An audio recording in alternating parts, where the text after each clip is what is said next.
7 root पे किसान tractor rally लेके निकला मान्यवर, तिरंगा रैली लेके निकला, और 7 रूट पर कहीं किसान ने कोई उपद्रव नहीं किया, कोई हिंसा नहीं की। जो लाल किले पे लोग आए थे वो भारतीय जनता पार्टी के लोग थे, जिन्होंने लाल किले पे हमला किया, जिन्होंने लाल किले पर तिरंगे का अपमान किया। और वो दीप सिद्धू जो भाजपा का नेता है, उसकी फोटो देश के प्रधानमंत्री के साथ है, देश के गृह मंत्री के साथ है। महामहिम राष्ट्रपति जी के अभिभाषण के विरोध में अपनी बात कहने के लिए खड़ा हुआ हूं, और मैं दुष्यंत कुमार की चंद पंक्तियों से अपनी बात शुरू करना चाहता हूं कि हो गई है पीर पर्वत सी पिघलनी चाहिए, हो गई है पीर पर्वत सी पिघलनी चाहिए, इस हिमालय से कोई गंगा निकलनी चाहिए, और सिर्फ हंगामा खड़ा करना मेरा मकसद नहीं, मेरी कोशिश है कि ये सूरत बदलनी चाहिए। आज मुल्क में जो हालात है किसान के मान्यवर, आज क्या हालत कर दी गई है इस देश में। पिछले 76 दिनों से किसान आंदोलन पर है, उनके ऊपर लाठियां चलाई गई, आंसू गैस के गोले छोड़े गए, बूढ़े किसानों की आंखें फोड़ दी गई, कड़कती ठंड में पानी की बौछारें की गई, उनको आतंकवादी कहा गया, उनको गद्दार कहा गया, उनको खालिस्तानी कहा गया मान्यवर, उनको अपमानित किया गया। यहां तक कि भारतीय जनता पार्टी के एक विधायक ने कहा ये किसान नहीं आतंकवादी हैं, इनको शूट कर देना चाहिए, और अगर दिल्ली पुलिस नहीं कर पाती तो मैं इनको जूतों से मारूंगा,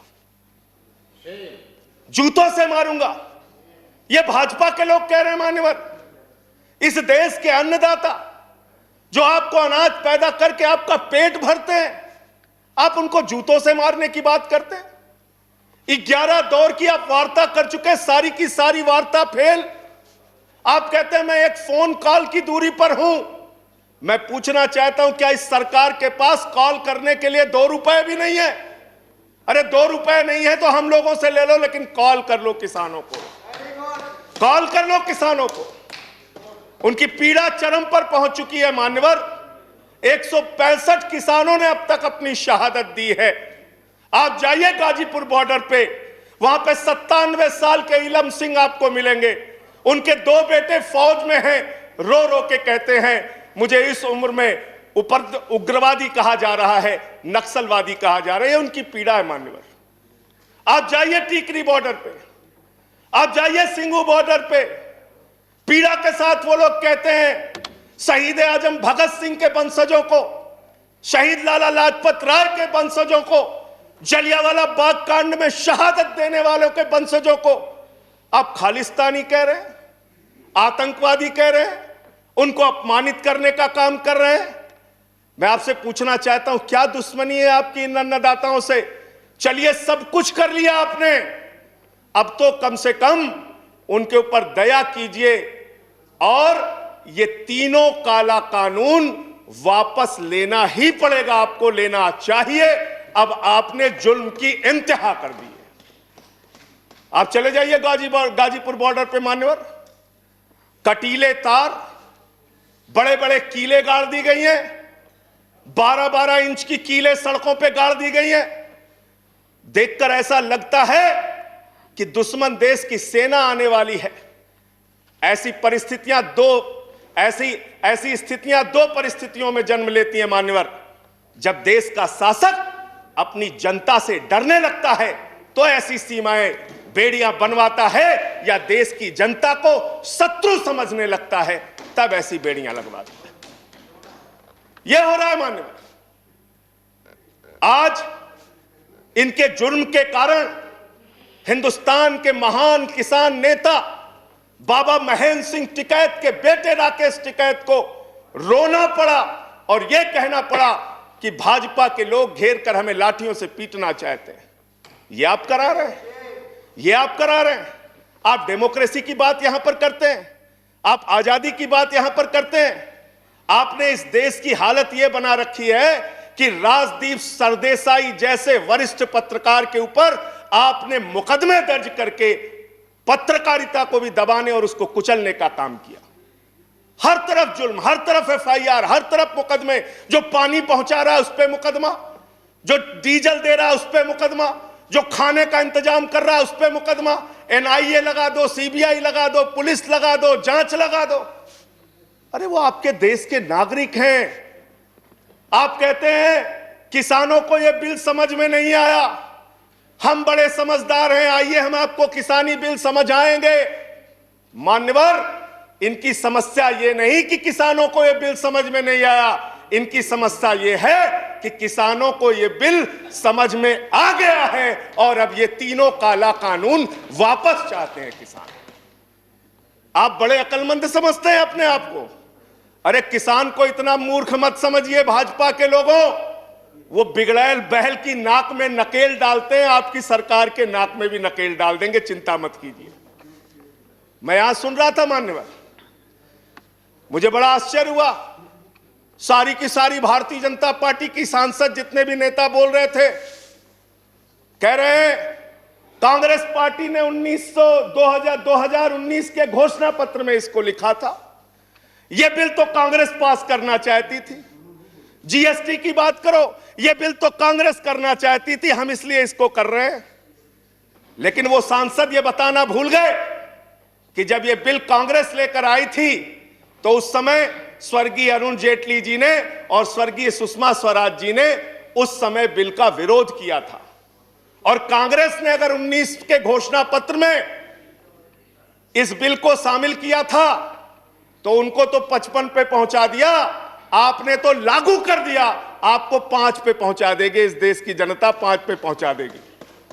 इसलिए अगर आप कांग्रेस के सपनों को पूरा करने के लिए आए हैं तो जनता को भ्रमित मत कीजिए, अपनी पार्टी का नाम बदलकर भारतीय जनता पार्टी से कांग्रेस पार्टी कर लीजिए, कांग्रेस ए हो जाए, कांग्रेस बी हो जाए, जनता प्रचार करे। आप लोग समझें आप क्या कहना चाहते हैं, जनता तय कर लेगी। मान्यवर, इस बिल में क्या क्या लिखा है वो बातें आपको बता के और थोड़ी बातें कह के अपनी बात खत्म करूंगा। असीमित भंडारण की छूट दी गई है इन बिलों में, और वो क्यों दी गई है?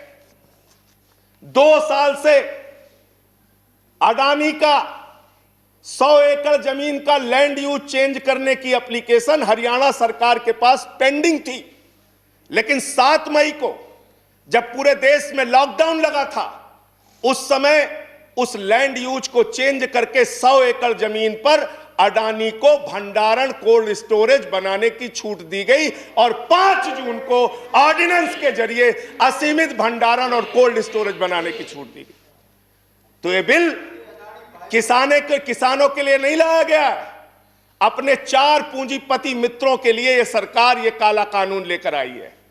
उन्हीं को फायदा पहुंचाने के लिए काला कानून लेकर आया गया है, उन्हीं के लाभ पहुंचाने के लिए काला कानून। यह सरकार 130 करोड़ हिंदुस्तानियों की सरकार नहीं है मान्यवर, यह सरकार उन 4 पूंजीपति लोगों की सरकार है जिनके लिए कानून बनाते हैं और जिनसे चंदा लेकर ये लोग चुनाव लड़ने का काम करते हैं।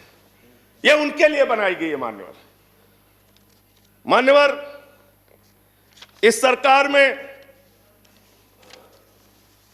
कहा गया दिल्ली के मुख्यमंत्री के बारे में कि किसानों का साथ दे रहे हैं, किसानों का साथ दे रहे हैं। मैं पूरी जिम्मेदारी के साथ कहना चाहता हूं सदन के अंदर, दिल्ली के मुख्यमंत्री अरविंद केजरीवाल, आम आदमी पार्टी किसानों का साथ दे रही थी, देती रहेगी। और आपने हमसे 9 स्टेडियम मांगा जेल बनाने के लिए, केजरीवाल जी ने इनकार किया। हम वहां पानी का इंतजाम कर रहे हैं, आप पानी का इंतजाम रोक रहे हैं। हम वहां शौचालय का इंतजाम कर रहे हैं, आप वहां शौचालय का इंतजाम रोक रहे हैं। आप वहां पर लोगों को पानी, खाना, शौचालय इस तक पर प्रतिबंध लगाना चाहते हैं। इंटरनेट, वो दुश्मन देश के नागरिक हैं क्या? उनके साथ इस तरह का व्यवहार आप कर रहे हैं। एक माहौल बनाया गया 26 जनवरी को, लाल किले पे हमला, लाल किले पे हमला। 7 रूट पे किसान ट्रैक्टर रैली लेके निकला मान्यवर, तिरंगा रैली लेके निकला, और 7 रूट पर कहीं किसान ने कोई उपद्रव नहीं किया, कोई हिंसा नहीं की। जो लाल किले पे लोग आए थे वो भारतीय जनता पार्टी के लोग थे जिन्होंने लाल किले पे हमला किया, जिन्होंने लाल किले पर तिरंगे का अपमान किया। और वो दीप सिद्धू जो भाजपा का नेता है, उसकी फोटो प्रधानमंत्री के साथ है, देश के गृह मंत्री के साथ है। भारतीय जनता पार्टी को इसका जवाब देना चाहिए कि भाजपा के नेताओं ने लाल किले का अपमान क्यों किया, तिरंगे का अपमान क्यों किया। मैं ये कहना चाहता हूं मान्यवर, आज वो दीप सिद्धू संजय जी कंक्लूड कीजिए। सर सबको समय मिला, मुझे भी थोड़ा समय दीजिए। I have given sufficient time. सबको समय दिया, मुझे भी समय दीजिए। नो 10 मिनट देंगे सर। 10 मिनट दिया मैं। मान्यवर दीप सिद्धू भाजपा का नेता वो फरार है जिसने लाल किले पे हमला किया, जिसने तिरंगे का अपमान किया। अपनी घिनौनी राजनीति के चक्कर में ये लोग कहां तक जा सकते हैं, इसका सच है ये जो सामने आया है। आप एमएसपी देने की बात कहते हैं, आप कहते हैं हम इस देश के किसान को एमएसपी देंगे। बड़ी अजीब बात है मान्यवर, इस देश के किसान को एमएसपी देने के नाम पर क्या कर रहे हैं ये। मैं उत्तर प्रदेश की खबर बता रहा हूं। 10 धान के क्रय केंद्रों पर 10 अधिकारियों के खिलाफ एफआईआर हुई क्योंकि क्रय केंद्र में खरीद में एमएसपी में गड़बड़ी की गई। इसी तरीके से 1 रुपए किलो गोभी बिक रही थी तो किसान ने अपनी गोभी पे ट्रैक्टर चला दिया। उत्तर प्रदेश की खबर। बरेली के अंदर उत्तर प्रदेश में 3 करोड़ की धान खरीद हो गई कागजों पे, किसान का पता तक नहीं है। तो डेरेक ओब्रायन साहब, जो यूपी में खरीद हुई है वो भूतों की खरीद हुई है, किसान का पता नहीं, नाम दर्ज करके खरीद हो गई। 4 साल में गन्ना किसानों पे मात्र 10 रुपए इन्होंने बढ़ाया है उत्तर प्रदेश के अंदर, मात्र 10 रुपए मान्यवर। तो इसलिए ना आप एमएसपी देना चाहते हो, ना किसान को उसके फसल का दाम देना चाहते हो। असीमित भंडारण की छूट देकर आपने पूंजीपति मित्रों को यह सुविधा दे दी कि सस्ते में किसान से अनाज खरीदेंगे, सस्ते में किसान से फल खरीदेंगे, सस्ते में किसान से सब्जियां खरीदेंगे, उसका बड़े बड़े स्टोरेज में भंडारण करेंगे, जमाखोरी करेंगे, और जब बाजार में फल सब्जियों की कमी हो जाएगी, अनाज की कमी हो जाएगी, तो महंगे दामों में जनता को बेचेंगे। यानी आपने महंगाई को, जमाखोरी को, कालाबाजारी को इस बिल के माध्यम से लीगलाइज करने का, वैधता प्रदान करने का काम किया है। इस देश में महंगाई बढ़ाने का काम किया है, उसका रास्ता आपने खोला है। इसलिए भी ये बिल तीनों का तीनों काला बिल वापस लिया जाना चाहिए। Thank you.